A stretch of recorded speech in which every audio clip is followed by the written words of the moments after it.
ನಮ್ಮ ವಿರುದ್ಧ ಒಂದು ಟೀಕೆ ಟಿಪ್ಪಣಿ ಬಂದರೆ ನಮ್ಮ ಸಮುದಾಯದ ನಾಯಕರಿಗೆ ಮತ್ತು ಇದರಲ್ಲಿ ಜಾತಿ ಜನಾಂಗವನ್ನು ಸೇರಿಸಿಕೊಂಡು ಅವರ ದುರುಪಯೋಗವನ್ನು ಪಡಿಸ್ಕೊಳ್ತಾ ಇದ್ದಾರೆ.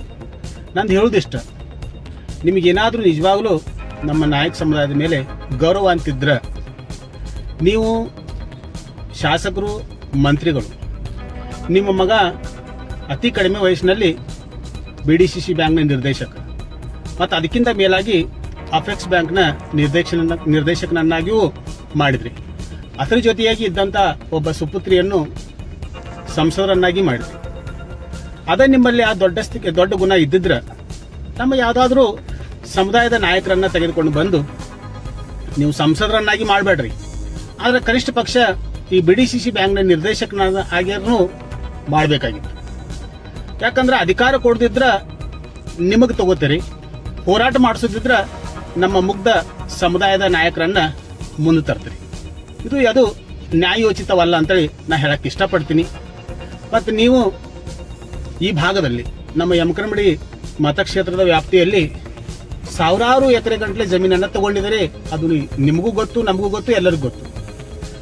ಆ ಸಾವಿರಾರು ಎಕರೆ ಜಮೀನಿನಲ್ಲಿ ಎಷ್ಟು ಹಿಂದುಳಿದ ವರ್ಗದವರ ಮತ್ತು SC STಗಳ ಜಮೀನ್ ಇದೆ ಅಂತೇಳಿ ನೀವು ಸ್ಪಷ್ಟಪಡ್ತೀರಿ.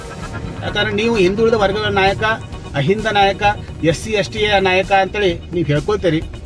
ಅಂತಹ ಹೇಳ್ಕೊಂಡು ತಿರುಗುವಂತಹ ಒಬ್ಬ ಸಮುದಾಯದ ಜನರ ಭೂಮಿಯನ್ನ ಕಬಳಿಸ್ತೀರಿ ಅಂದ್ರೆ ನೀವು ಯಾವ ರೀತಿಯಾದಂಥ ಒಬ್ಬ ನಾಯಕ ಅಂತೇಳಿ ನೀವು ಸ್ಪಷ್ಟಪಡಿಸಬೇಕು.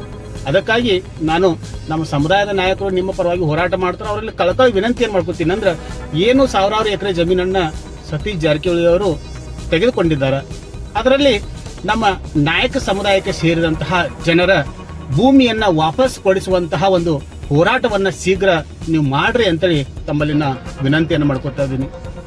ಮತ್ತು ನಾನು ಮೊನ್ನೆ ತಾನೇ ಈ ಭಾಗದ ಶಾಸಕರು ಮತ್ತು ಲೋಕೋಪಯೋಗಿ ಸಚಿವರ ಒಂದು ಮಾತನ್ನು ಕೇಳಿದೆ. ಯಾರಾದರೂ ಮುಖ್ಯಮಂತ್ರಿ ಆಗೋರಿದ್ರೆ ಈಗಲೇ ಆಗಿದ್ರಿ, ಯಾಕಂದರೆ ನಾನು 2028ಕ್ಕೆ ನಾನು ಆಗ್ತೀನಿ ಅಂತ ಹೇಳಿದ್ದನ್ನು ಕೇಳಿದೆ. ನಾ ಇದಕ್ಕೆ ಪ್ರತಿಯಾಗಿ ಅವ್ರಿಗೆ ಹೇಳಕ್ಕೆ ಇಷ್ಟಪಡ್ತೀನಿ.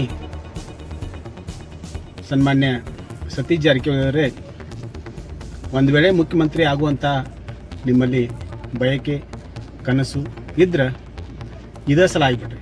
ಯಾಕಂದ್ರೆ 2028ಕ್ಕೆ ನೀವು ಶಾಸಕರಾಗೋದಿಲ್ಲ.